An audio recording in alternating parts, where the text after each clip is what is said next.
Bonjour à tous, dans le cadre de la 14e saison du concours Je filme le métier qui me plaît, je souhaite aujourd'hui vous présenter ma vision du monde professionnel. Et pour cela, je vous emmène avec moi à la rencontre de personnes avec qui j'ai la chance de pouvoir collaborer au quotidien. Je vous propose donc de découvrir 3 jeunes entrepreneurs toulousains, Kylian Mallet, Yasmine Sarro et Zoé Pouyanne. Quelle est ton activité professionnelle ?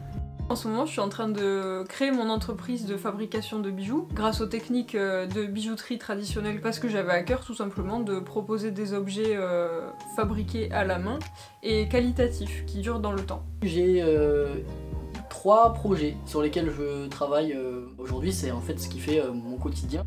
Donc une marque de vêtements, ensuite la prestation de services dans le développement web, on peut appeler ça une agence web, et puis aussi à côté encore dans le développement, dans la programmation en Python. Alors je vends des habits sur un site en ligne, c'est des habits d'occasion que je chine un par un, après je les lave, je les répare, je les repasse, je les shoot sur moi-même ou sur un modèle et après je les revends.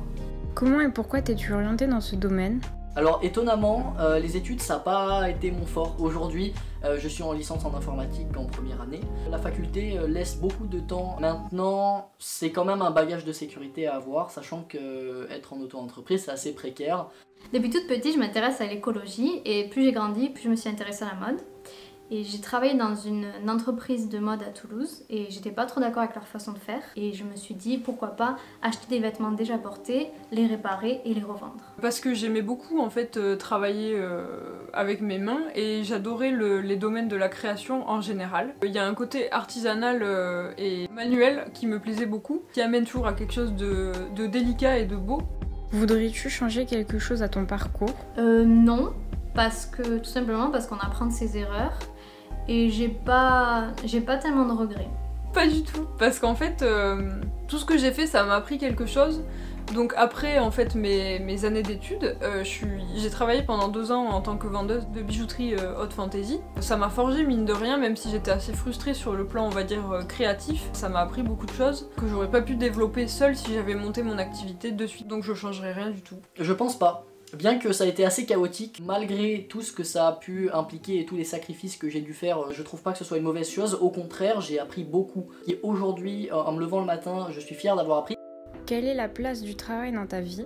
En bijouterie, justement, ce qui me plaît, ce que je disais, c'est que vraiment, on part de rien et on finit par quelque chose de beau, et j'adore ce process. En tant qu'auto-entrepreneur, il y a le côté vachement liberté aussi, où c'est moi qui choisis ce que je vais faire pour arriver à mon but. Il y a ce côté du coup où on sait pourquoi on se lève le matin quand on fait de l'auto-entrepreneuriat.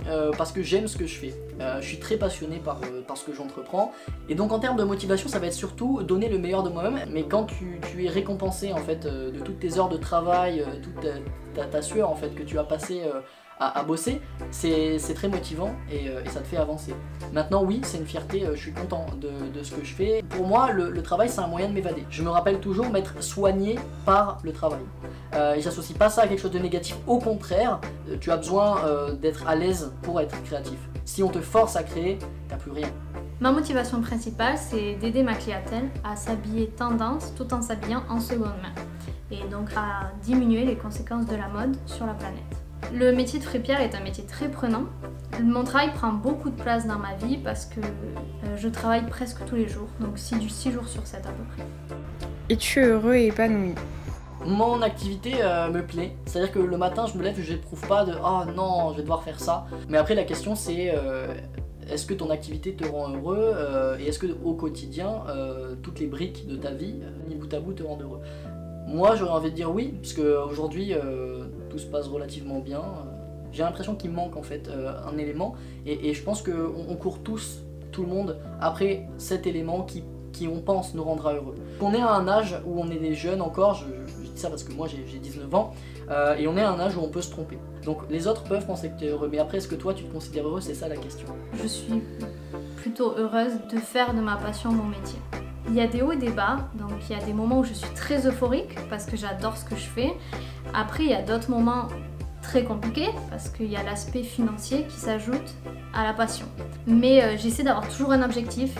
Oui, je suis totalement heureuse et épanouie. Après, il y a un nouveau truc qui est rentré en jeu. C'est un peu le côté stressant. Si je vais pas travailler aujourd'hui, j'aurai pas de salaire en fait à la fin de la journée. Mais franchement, je trouve que c'est un mal pour un bien, parce que, enfin, je sais pas, avoir un but dans la vie, c'est tellement important, et, enfin, je sais pas, c'est trop bien. Moi, je kiffe. Voilà 3 entrepreneurs autant motivés que motivants. Malgré leurs profils bien différents, ils partagent tous un but commun, réaliser leurs objectifs tout en étant heureux et épanouis. Voilà comment je vois le monde professionnel, avec des gens talentueux et persévérants. L'entrepreneuriat est à la fois une des voies des plus difficiles et des plus accessibles. Tout le monde peut essayer, mais peu d'entre eux y arrivent. Vous avez pu le voir avec ces gens que j'admire. En vous montrant un mode de vie, je vous montre tous les métiers que vous pouvez imaginer. Devenez qui vous voulez être, car vous et vous seul en serez capables. Comme ces gens, vous devez vous pousser vers le haut. Faites de vos rêves des objectifs et réalisez-les. Ne dépendez que de vous-même et entourez-vous des personnes qui sauront vous suivre et vous aider.